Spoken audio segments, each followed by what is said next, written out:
Hi, I'm Gabby. I'm Karen.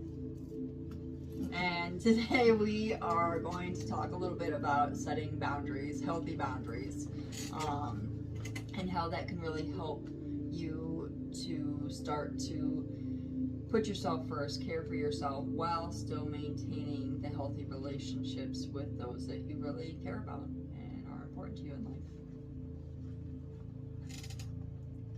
So for starters, the big one for me is we're moms, right? So we've got a 13-year-old and a 5-year-old who are at different stages of not understanding that their moms need space as well, and that each other needs space, right? So at any given time, they're just busting in. They're disrupting whatever it may be that either of us has going on. So how do you teach boundaries to an excited 5-year-old, right? How do you do that? And how do you get a 13-year-old who expects you to be the one to entertain him when he's bored, to understand that that's not your responsibility, right?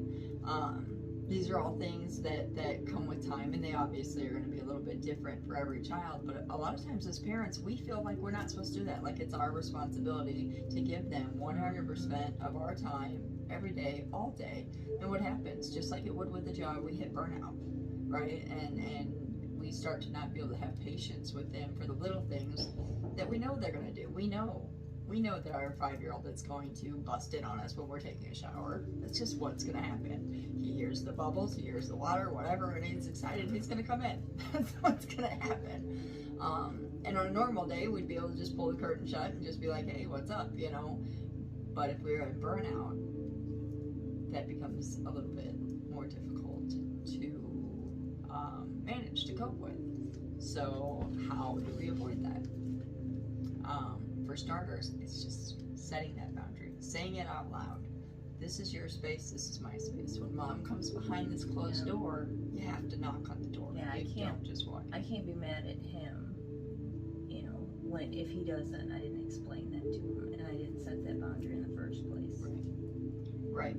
So that's our people, our kids too. When you start a new job, if your boss doesn't tell you that you can't just walk into office A, you can go in office C all you want, but office A is off limits and office B you're only allowed in sometimes. You're not going to know that, right? You're not going to know this isn't where you're supposed to go. You're not going to know what the rules are. Even you think about your first jobs as a kid, you worked at McDonald's, whatever. You didn't know how long to cook the burger or whatever it may have been until they taught you. Somebody has to explain it. Well, our children, even though they're this little mini version of a human, they're still humans. They still have to be explained, and they expect that. So we have to tell them, this is my boundary, this is what I expect, this is what I need, and this is what you're allowed to ask for. So 13-year-old, for instance, he's starting to get to where he needs that privacy, right? He needs that space, and at first he was almost afraid to ask for it. And you could tell he was like trying to hide in the corner of his room under the covers so nobody could bother him, and close the door. When that door's closed, we will knock before we come in. You're allowed to close the door. You can do that, you know? And as long as you don't give me any reason not to trust you, we won't have any problems, right? And so far, I told him, everything above, we have had no reasons not to trust him. But yeah, you know, we had to explain to him, you are allowed to have those boundaries. You're allowed to take that time for yourself. Just even his little brother, of course, his little brother's whole little world revolves around what his big brother's doing, right? He just thinks he's the coolest person in the world. Yeah, everything he does is just the best and the most awesome ever. But Big Brother needs a break sometimes, especially because our 5-year-old is a very energetic, extroverted soul. You know, he's very excited about everything. Everything in life excites him. So he's a very social, loving being. So sometimes his big brother, who's a little bit more of an introverted type, needs that space. And at first it was like he felt like the obligation, almost like a parent would. He wasn't allowed to be like, hey, give me a break. This is my room. I don't want you in here. So we had to teach him, you know, guide him to set those boundaries for himself so that he could maintain patience with his little brother, right? We have to do the same thing. If we can teach somebody else to do it, why can't we do that for ourselves? as parents every day. We're beating ourselves up because we lost our temper a little bit, and we might have raised our voice a little bit, but why did we do that? We did that because we didn't hold our boundary. We didn't stick to what we said. We didn't keep our privacy or take our space, or even something as simple as allowing ourselves to go in the bathroom and take a bath at night and relax for a minute. Put in the Epsom salt, light a candle if you want to, whatever it is. We're not allowing ourselves that because we feel then like we're somehow neglecting our children. But if we're neglecting ourselves, we're not going to be able to care for our children. We need these boundaries, even from each other, right? Every time we're not at work or not taking care of the kids, we're like right here in each other's bubbles, right? So we had to learn through our relationship, those cues for when the bubble was looking a little rough and I needed to back up so I didn't pop it, It's just how it is. Like you, especially because we are the way we are, like my 5-year-old gets it from me. I'm that crazy extrovert. I have to train myself to become a little bit more introverted because I am just like in your face, like excited about life and want to tell everybody everything, and I get loud and I get pitchy and I get like all hands flying everywhere and just excited about everything. And then Gabrielle is more the introvert who has to really work to be extroverted. She has to, I don't even know how to put it. She is extroverted when she's very passionate about something, but if it's not like that has to be said right now, extremely passionate thing, she's fine.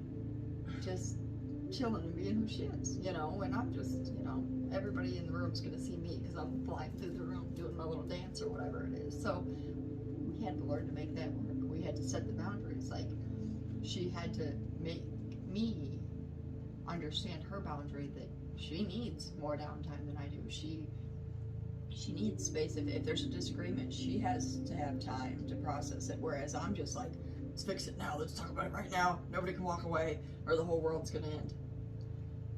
Which obviously is not true, but that's how my mind wanted to work. So we've taught each other what a healthy boundary is. How do you make two people that are like complete opposites actually complement each other? So we've pulled that out of each other. She's taught me to be more extroverted or introverted and respect people's boundaries, and I've taught her how to be more assertive and put her thoughts and her stuff out there. Like, I might look goofy as heck doing it, right? But guess what? A lot of people heard me, right? So, we've been able to teach each other, and we've been able to teach our kids to do this, and it's really worked out pretty cool because we have one of each with our kids too. So we have the introvert and the extrovert with the kids too. So it's kind of I don't know, it's been a really cool balance in the household. So, and I could wing it with the boys, like that's what a lot of people do. But to actually consciously raise them, you have to be aware, of setting these boundaries and teaching them why we're setting the boundaries. Yes, that's the big thing, teaching them why. Why are we doing this? It's not just because I'm mom and I said so, right? Because then they don't understand the consequence. They don't understand there has to be a reason and a consequence for them to really understand the importance of it. For them not to feel like mom or authority figure or whoever it may be isn't just picking on them, isn't just being like a control freak, right? So they need, especially your really extroverted kid, right? They need that. This is why. How would you feel? To explain it to them, how would you feel if somebody wouldn't leave you alone when you were trying to play with this toy, or when you were, for the older one, when you were trying to build your computer game? What if I just kept going, hey, hey, hey, at you? And it's like you see the little light bulb go off. Oh, you're right, that would suck. So you have to be able to not only set that boundary, but explain to them in that age-appropriate way, in a way that it's going to mean something to them. Like the younger one, I oftentimes had to do dinosaur Godzilla speak, in order for him to get it. They respect me more when I hold to what I'm saying. Yes. And I discipline them. Yes. They respect that.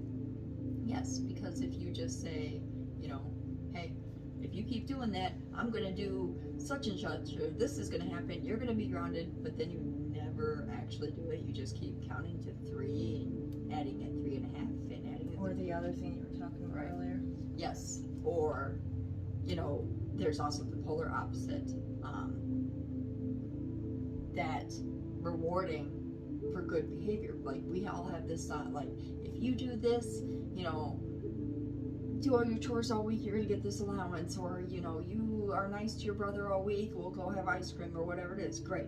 Awesome. Encouraging good behaviors. Where we make mistakes so many times, and what got me thinking about where I was on the rant talking to Gabriel about it earlier. So I went into a store and I observed this child, probably about a year younger than our 5-year-old, I think 3-4 years old, have a complete meltdown. Just a complete meltdown in the store, and it's understandable. The woman was attempting to put a mask on him. She was like trying to make him wear the mask and do all that stuff, and he didn't want to. He didn't like it. He was freaking out about the mask and he wanted it off his face.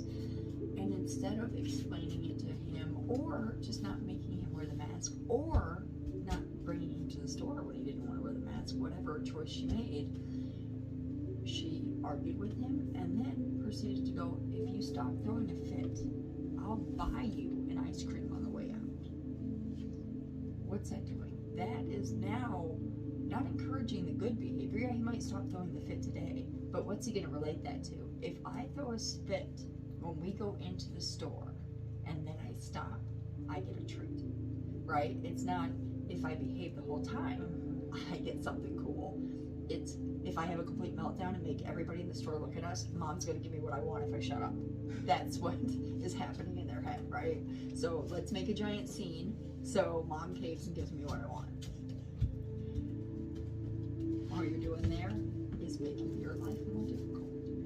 So that first time, you might have to deal with the kid, putting him over your shoulder, leaving the store, leaving all the groceries behind in the cart, just being like, sorry people, I gotta go, my kid won't stop, walk out, set that boundary. Child now knows, I can scream as loud as I want, I'm not gonna get what I want because mom just left the store. I didn't get anything I want, we didn't even get the groceries, and now mom's mad because she's gotta cook, like, grilled cheese for dinner because she's had to walk out without the groceries, right? So he's now hit his realization that he's not gonna win, that he's not gonna break that boundary that mom set. So you're setting that stepping stone in place for that healthy boundary. So it might be a little rocky, especially when they are at this age, you know, they're gonna test you. And that's okay. But just remember, in order to be that person who can value themselves and value who they are and value their children and just find that balance, those boundaries are something you have to have. You need them. And they will make you a better, healthier, happier person in the end.